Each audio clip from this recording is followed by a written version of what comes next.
أعوذ بالله من الشيطان الرجيم بسم الله الرحمن الرحيم السلام علیکم ورحمة الله وبرکاته. مرګرو څنګه یې؟ ښه یې؟ امید لرو چې تاسو به ښه یې. نننۍ ویډیو زموږ چې کومه ده دا په پنکو باندې ده، فین چې ورته کوم وایي، نو په هغې باندې ویډیو جوړو. زموږ سره دا ګاډی چې کوم دی ولون ګاډی ولاړ دی، زوړ ماډل ګاډی زموږ سره نه و بلو، په هغې به هم درته ښوولی وی، خو دا فلحال دا ګاډی ولاړ دی. بیا به د ټایم سره سره انشاءالله چې کوم زاړه ګاډي دي او راځي، نو د هر یو په سیسټم به بیل بیل بیا پرې کوو. خو زموږ سره په دې وخت کې اوس دا ولون ګاډی دی، دې سیسټم درته ښایو چې لکه دا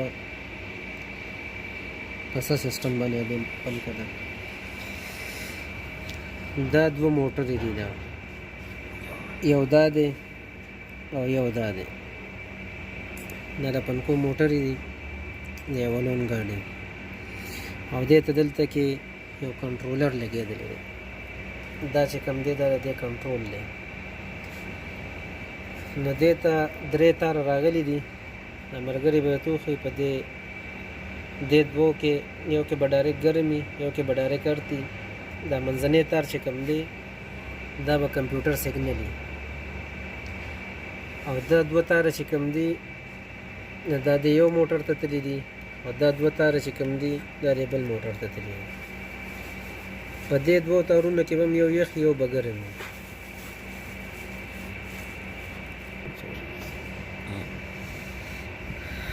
دې کې به هم یو یخ یو به ګرم وي، دې بل کې به هم یو یخ یو به ګرم وي.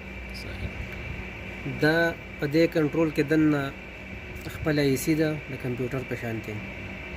هغه ایسي چې کومه ده نو هغه دې له کرنټ برابروي، بیا یخ او ګرم، د پنکې تیزول، د پنکې سلو کول، دا ټول کار بیا د ده دی. کمپیوټر نه ورته کرنټ راغلی دی ته منځنی. بیا دا دوه موټرې دې ته لګېدلي دي پنکو. نو په عام ساده پښتو کې خو زموږ چې کوم کاریګري نو هغوی چې یاره دا یو پنکه ده اے سی دپاره ده، او دا یو د انجن دپاره ده، او دم دغه شانتې. نو دغه د دې کرنټونه او د کنټرول په باره کې خبره وه. نو د یو کې به ګرم راځي، د یو کې به مین ارت راځي. دا مین ګرم او مین ارت چې کوم دی دا به ډاري کي، او دا منځنی تار چې کوم دی نو دا به ارتي، کمپیوټر سیګنل به ده. زمونږ زیات بایګان وروڼه اکثر دا چل کوي چې دا سیس کله خراب شي کنټرولر، نو د دې داسې ډایرکټ پته نه لګي. د دې د چک کولو طریقه به صحیح، نو چې کله دا چک کوي نو دا دوه تارونه چې کوم دي دا به پرېږدي، او دا منځنی تار چې کوم دی دا منځنی تار چې کوم دی دا به کټ کې.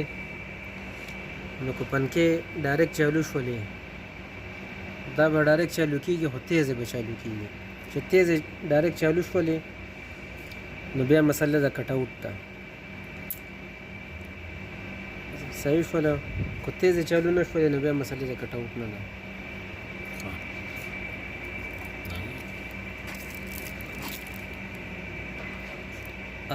دې ته بیا باقاعده خپل کټ آوټ راغلی دی، په فیوز بکسه کې د دې کټ آوټ دی، هغې ته باقاعده لیکلي پین 1 پین نمبر 1 پین نمبر 2.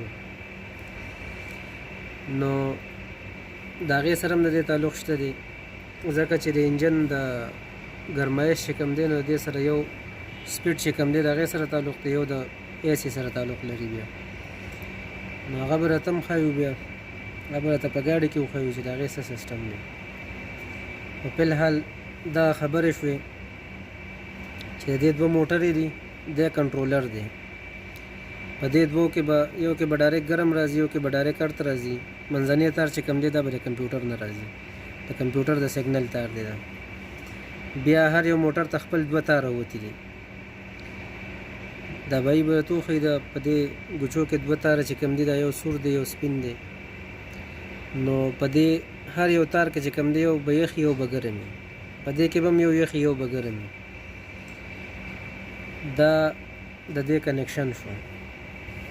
باقي د دې ریپیرینګ په باره کې خبره ده. نو د ریپیرینګ هم د موټر ریپیرینګ کېږي. باقاعده د دې چې کومې کاربنې دي دې کې دننه کاربن نازي او د سلب په شان ارمیچر پکې راځي دننه، نو هغه ریپیر کېږي باقاعده. چې کوم ځای کاربن ملاویږي پاکستان کې خو تقریبا عام ملاویږي او ټول خلک یې ریپیر کوي. او بهر ملکونو کې سعودي عرب، دوبۍ کې شو یا قطر، عمان، دې ځایونو کې بیا خلک د موټر بدلوي. نو که فرض که تاسو موټر نه بدلوئ او یا کاربن ملاویږي یو ځای کې، نو د دې ریپیرینګ هم کېږي د موټر. هغه به انشاءالله په نیکسټ ویډیو کې بیا ښایو چې دا به څنګه ریپیر کوئ. په دې به د کومې ویډیوګانې چې موږ جوړو دا خو موږ سرسري تاسو ته ښایو چې په دې څیزونو تاسو پوه شئ. په دې یو څیز به بیا زه تفصیلي ویډیو جوړوم د هر یو څیز د ریپیرینګ په باره کې، او باقاعده د الف نه د یې پورې A to Z یو څیز به تاسو ته زه ښیم چې دا به څنګه ریپیر کوئ، دا به کار څومره کوي، د دې به کار څنګه وي، یاره چلیږي به نه چلیږي به. نو انشاءالله چې په دې باندې بیا ښه تفصیلا ویډیوګانې جوړو. دا خو زموږ مین مقصد دا دی چې د هغې بایګانو دپاره دی چې کوم نوي دی فیلډ ته راغلي چې هغوی صرف دا څیزونه وپېژني، د دې کرنټونه وپېژني، دا څیزونه وپېژني چې یاره دا څیز دی. نو باقاعده په دې باندې بیا ځان له ویډیو یو جوړو، او په هغې کې به تاسو ته غونډې طریقې ښایو چې دا به څنګه ریپیر کوئ، د دې کاربن به تاسو ته څنګه میلاویږي، د کاربن سایز به څنګه وي.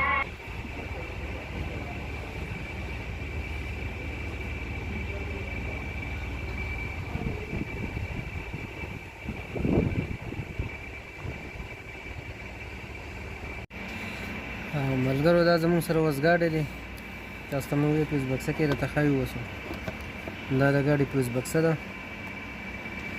او دا د فین کټ آوټ دی، فین نمبر 1 صحیح ده. دا فین نمبر 2 چې کوم دی نو د دې کنټرولر چې کوم دی دا د کمپیوټر نه او د اے سی سره دی. فین نمبر 1 چې کوم کټ آوټ دی نو دا دلته کې زموږ سره دا یو کټ آوټ دی، دا د پنکې کټ آوټ دی. ټیک شوله، دی په دغه کې دی کټ آوټ شو. ټیک شوله، پیوزونه چې کوم دي نو پیوز یې زموږ سره دا دی 50 نمبر،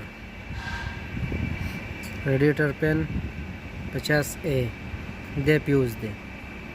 ټیک شوله، په مین پیوزونه کې چې کوم دی دا به د دې پیوز راځي. او باقي د ګوچې چې کوم لوکیشن دی پنکې ته چې کومه ګوچه لګي نو هغه دا ګوچه ده، تاسو ته باقاعده ښکاري په دې ویډیو کې. نو دا تار چې کوم دی د دې دا به د دې ارتي او دا بل به چې کوم دی مین ګرم دی، او دا منځنی چې کوم تار دی دا نری دا د کمپیوټر سیګنل دی. په بعضې ګاډو کې داسې سیسټم وي چې هغې ته 2 کټ آوټه راځي، یو 4 خپو والی یو 15 خپو والی. نو د هغې هم دغه سیم سیسټم دی، لکه دا بهي به تاسو ته وښیي دلته کې زموږ سره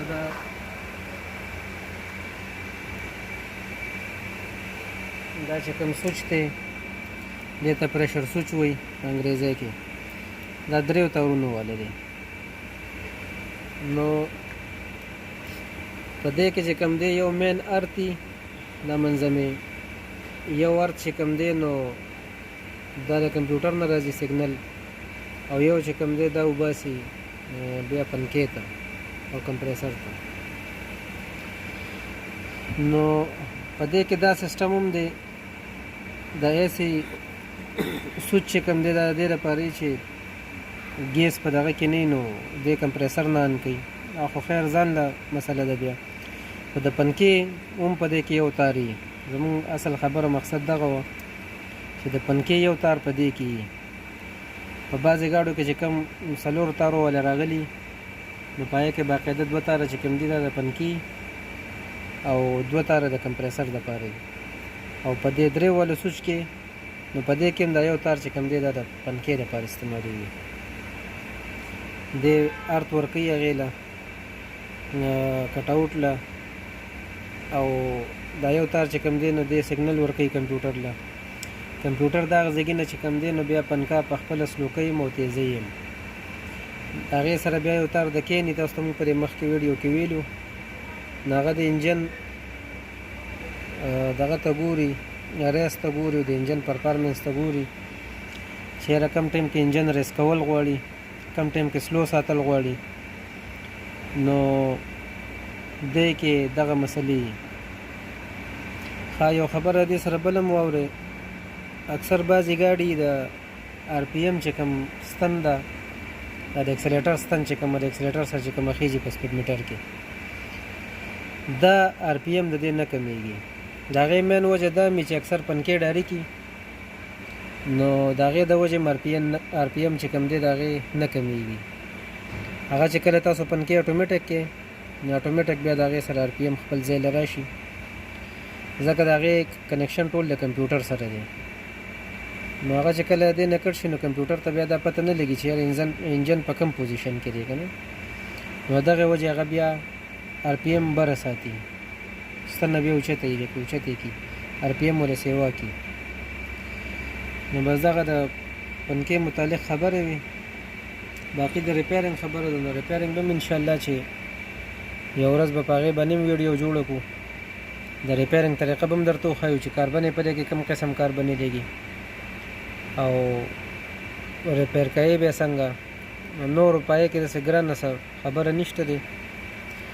تقریبا دغه پاکستان کې ښه خلک عام دغه 22 نمبر کاربن یې پکې راځي په پنکه کې، او غونډ خلک ورته دغه لګي، هغه ورته صحیح راځي. هغې د رګمال کولو د جوړولو څه مسله پکې نه وي. نو ملګرو بس دغه خبرې وې د پنکې متعلق. باقي چې نور ګاډي کوم راځي انشاءالله هغه به سره هم ډسکس کوو. دا ولون ګاډی و زموږ سره ولاړ و ورکشاپ کې، نو دې په باره کې هم درته لږ تفصیل وکړو. باقي خپل خیال ساتئ، 5 وخته مونځ اودس کوئ، درود شریف وایئ، سهار ماښام اذکار کوئ، مونږ هم په دواګانو کې یاد ساتئ، خپله نیک عمل کوئ، عارفین بھائی ته دوا کوئ. بس دغه معلومات ستاسو سره همدغه شیر کړل. الله هم ښه ساته، دواګانو کې هم یاد ساتئ. والسلام.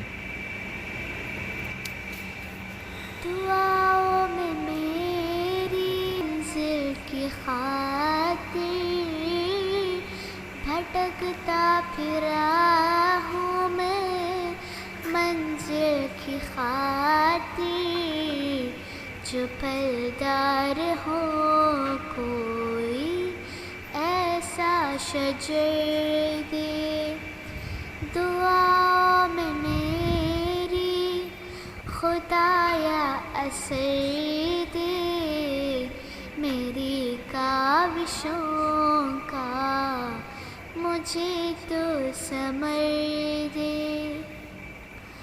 अता कर मेरे दिल को तस्कीन या रब, मैं कब मांगता हूँ कि लालो गोहर दे। मैं दुनिया के महलों का तालिब नहीं हूँ, मैं दुनिया के महलों का तालिब नहीं हूँ। मेरी ये दुआ है कि